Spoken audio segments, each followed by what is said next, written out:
I, 34 female, have a pretty successful career in France, and I'm doing pretty well for myself. I also have a twin sister and younger brother, 28 male, who I thought was also doing well. Unfortunately, with my busy life, I don't get to come to the States and see my family often, but when I do, we have a good time since we have a good relationship. Last week, I came to visit my family and planned to stay for a month since my job will be remote for a bit.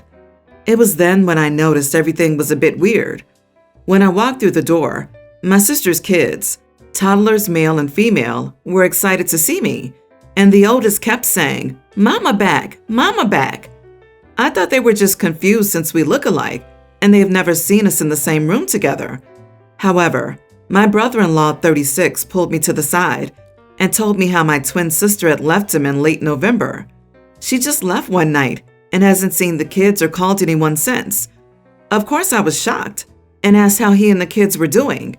He explained how they're too young to understand everything, but would like it if I extended my visit and pretended to be their mom since he doesn't want them to experience so much hurt so young.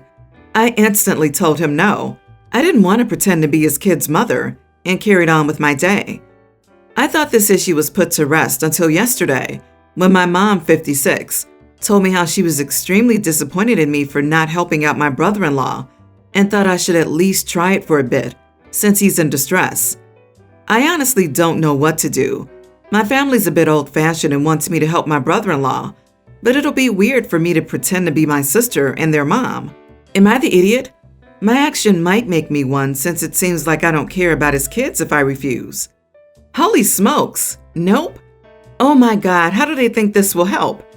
Even if you were open to it, bad idea. You have to leave again. It's not like you'd permanently play the role. Oh, these poor kids. Your family needs a wake-up call, and the kids need to be told in an age-appropriate way that mom isn't coming back. Wow. All the love to you and those poor babies. Hopefully you told the kids you were their aunt. If so, don't visit them again until they understand what's going on. It'll confuse and hurt them too much. Not the idiot, but why does no one in your immediate family seem to give a crap about where your sister is right now? Mom says she's disappointed in OP for not going along with this charade, but is she equally disappointed in her other daughter for abandoning her children? And I know OP lives away from her family, but no one contacted her when this all went down? I mean, maybe they aren't that close, but still, they're all way too casual about this. Jesus Christ, where do we start with this? Your sister has walked out on your family.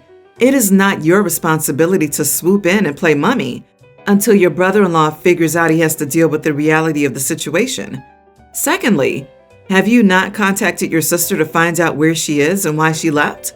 How can she have walked out on them over a month ago and your family not have mentioned it? Do you not know where she is? The kids probably won't even remember this all in years to come.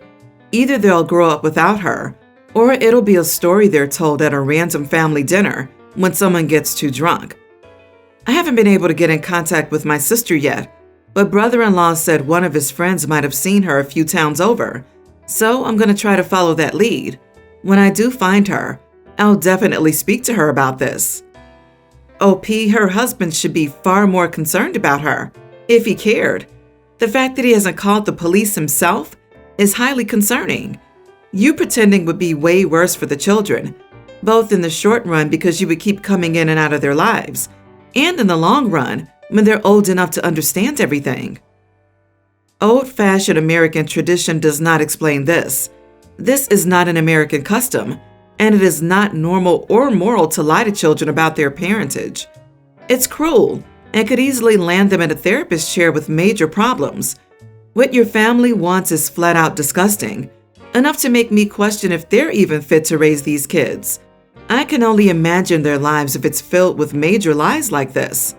I hope you all will monitor the situation and call CPS. You are not the idiot for not wanting to damage developing minds. I am a 31-year-old male, and my ex-wife is 29 female. Hands down, the best woman I have ever met in my life. She has such a pure heart and is filled with nothing but good. It's been a cold and miserable 2 years without her, and Lord knows I miss her so much. In 2018, my brother was wrongfully convicted, and sentenced to 26 years in prison. His wife filed for divorce and terminated his parental rights within the first month. He lost everything. This destroyed me mentally. He protected me as a child and through our teens while in foster care, and I felt like I had to protect him the same way. I spent thousands on lawyers, checked myself into therapy. I barely spoke. I shut my wife out. I tried so hard to fake being happy, and I couldn't. She knew me well enough too, so she knew. And I watched it slowly destroy her. One night I heard her just crying, like sobbing, hyperventilating, and it killed me. And I just knew I couldn't do that to her anymore. I told her she deserved better and walked. She refused to sign divorce papers, said, "You're going to get better, and you're going to come back to me where you belong." But we haven't spoken since March 2021. I saw her at the grocery store, and it felt like I lost her all over again when she stopped hugging me. By some miracle, all evidence was reviewed 4 months ago, and they found my brother innocent of all charges last week. I picked him up 3 days ago from prison, one of the best days of my life. So my mom texts me an address and tells me to bring my brother there. When we arrive at this cabin, Mom hands my brother the keys and says, "Mel built this for you." Mel is my wife. Apparently, she started doing the project a year and a half ago, after our separation. She left a note to me saying, "I knew you could do it. Love, M." My brother started saying he wanted to bring her out on a date to thank her, and I just lost it a little. I told him I was not comfortable with that. He argued that I let her go and had no right to be a possessive idiot. Ma says that Mel dropped the keys and the note off the morning I picked up my brother. Am I the idiot? Edit. My wife and brother had no contact while in prison. She told my mother she did this for me. I'm not saying Mel cannot go out and date whomever. I would never say that. It's my brother that I have a problem with. He's made passes at her multiple times when I first started dating Mel. She was never comfortable with his advances, and the first thing he wants to do after getting out of prison is date my wife? He hasn't even asked about his kids. That's why I have a problem. You are the idiot. You left her against her wishes. She's allowed to find happiness elsewhere. Of course, you're allowed to be upset about it, but it doesn't change the fact that she's single and your brother is too. Call her. Tell her you messed up, and you plan on spending the rest of your life making it up to her, if she'll let you. Then she can decide if she wants anything to do with you or your brother. Are you trialing a plot for a Hallmark movie here or what? How about you double down on your therapy and then start having a conversation about working things out with the woman you love, who it seems still loves you, instead of having spats with your brother. You did leave her, dude, so if you're broken about that, maybe work on resolving it instead of avoiding it. I think that'd be relevant if Mel seemed at all interested in OP's brother, but she's continued to pursue the man she's married to, OP, from a distance he's comfortable with for nearly 2 years. She's so clearly devoted to him and hasn't shown his brother a shred of interest. OP's brother is being creepy and disrespectful to try and date the current wife of his brother, who spent years and thousands getting him out of jail. Not to mention he's hit on her in the past, and it's made her uncomfortable. So the only idiot here is the brother, as long as OP reciprocates her effort and more from here on out. This is the coldest thing I've ever read. LOL. OP literally gave up everything trying to help his brother, and he's an idiot? So he doesn't want his brother to get back with his wife and plans to sleep with the woman OP's still deeply in love with? Bro, your ex-wife built your brother a house for you because she loves you. So how about you beat your brother to it? You go take her on a date to thank her and get her back. You are the idiot to yourself if you don't at least tell her how you feel, because she feels the same. My wife and I are Mexican American. I'm third generation, and she came here when she was 8. As a result, she's quite a bit more Hispanic than me, and we've clashed at times because I'm insufficiently enthusiastic about my heritage. After we got married, we agreed that we'd have 2 kids and take turns naming them. She went first and gave our daughter a fairly traditional name, Rosa Maria.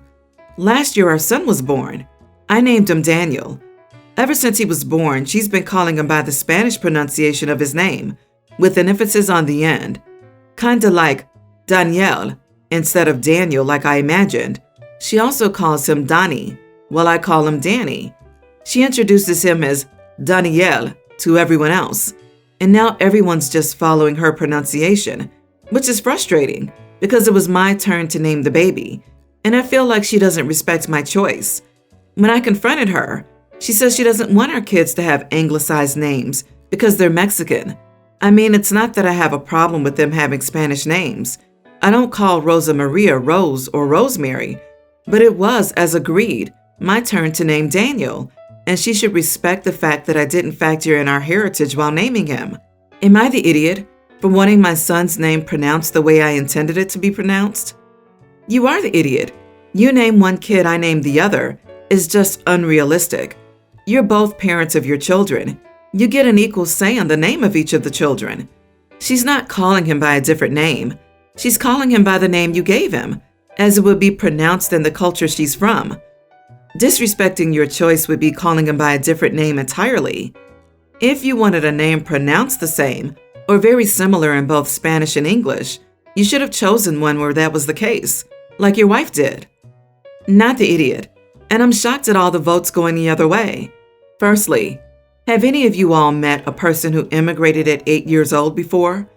They generally have zero accent speaking English, and in the vast majority of cases, they are way better at and more comfortable speaking English than their native language. Secondly, pronunciation is an integral part of a name, and I don't know why we're all suddenly pretending otherwise. There are names with multiple valid pronunciations, even in the same language, and the correct pronunciation is whatever the person, or their parents if they're a baby, says.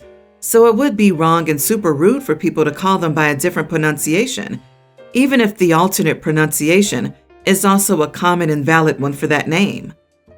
Not the idiot. I get it as frustrating hearing your family pronounce it differently than you intended, but I don't know if the pronunciation of his name is a hill to die on. Eventually, when your son gets older, he will have a preference as to how he wants his name pronounced and his nicknames. I have a coworker who goes by Joshua and refuses to go by Josh.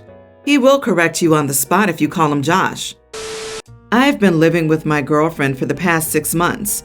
We're both in our early 20s and have an overall great relationship. Before our relationship began, I was a big fast food eater. An intersection in my city hosts 7 different fast food restaurants, and I'll frequent basically all of them.